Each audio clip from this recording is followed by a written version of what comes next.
Salut tout le monde, je m'appelle Mahmoud. Aujourd'hui, j'aimerais d'abord partager avec vous une histoire tout à fait personnelle qui a complètement changé ma façon de voir les choses. Alors que je sirotais mon thé, l'une de nos enseignantes m'avait posé une question qui a complètement changé ma façon de voir les choses. Sa question était « Pourquoi consommes-tu du poison ?» Aujourd'hui, je vous explique dans cette vidéo pourquoi elle avait raison et de quel poison s'agit-il. Malheureusement, ce poison est présent dans nos assiettes, dans les boissons que nous consommons et il est devenu même un aliment indispensable dans notre journée. Ce poison, en effet, est le sucre.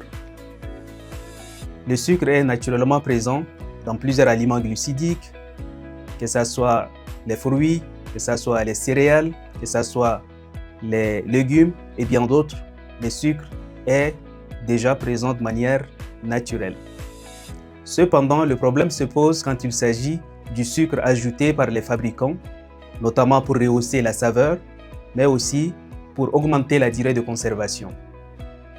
Il convient aussi de noter que le sucre travaille ou bien fonctionne avec le mécanisme de récompense. En d'autres termes, quand on consomme du sucre, cela libère de la dopamine au niveau du cerveau, la dopamine qui est l'hormone du plaisir, ce qui nous incite à consommer au fur et à mesure du sucre.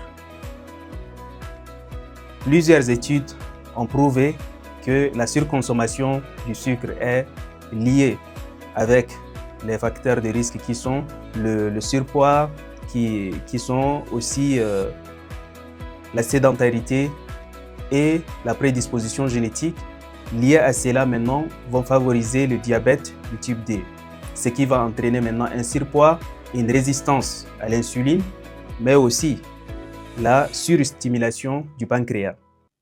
Et quand on parle d'insuline et de pancréas, en effet, l'insuline est l'hormone qui régularise le taux de sucre dans l'organisme, plus particulièrement en incitant les cellules et les tissus à récupérer le sucre qui se trouve dans le sang. Mais avec une surconsommation de sucre, on se retrouve avec un pancréas qui est déjà en surstimulation et ceci aussi va favoriser la résistance à l'insuline car les cellules deviennent moins réactives au taux de sucre qui se trouve dans l'organisme. Ce qui va naturellement favoriser le diabète du type D, comme on vient de le dire. Et quand on parle de diabète de type D, le diabète ne vient pas seul. Il s'accompagne souvent avec des problèmes au niveau des yeux, des problèmes au niveau du cœur, des problèmes au niveau du cerveau, des problèmes rénaux et aussi d'autres problèmes dentaires notamment. Car le sucre nourrit les bactéries qui se trouvent au niveau du dent. Donc, ceci étant dit, le sucre est un ennemi très dangereux qu'il faut absolument maîtriser, contrôler, voire éliminer.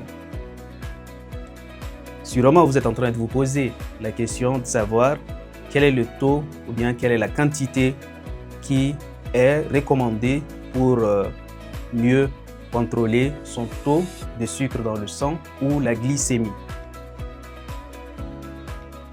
Des recherches nous indiquent que les hommes, de manière générale, consomment 24 cuillerées de café de sucre par jour, ce qui est énorme. Rien qu'une canette de boisson renferme à elle seule 3 à 7 morceaux de sucre. Et quand on voit de l'autre côté les gâteaux, les pâtisseries, les autres aliments que nous consommons, ce taux s'élève de manière régulière. Il est donc recommandé de consommer aux femmes 6 cuillerées de sucre par jour et aux hommes de consommer 9 cuillerées de sucre par jour.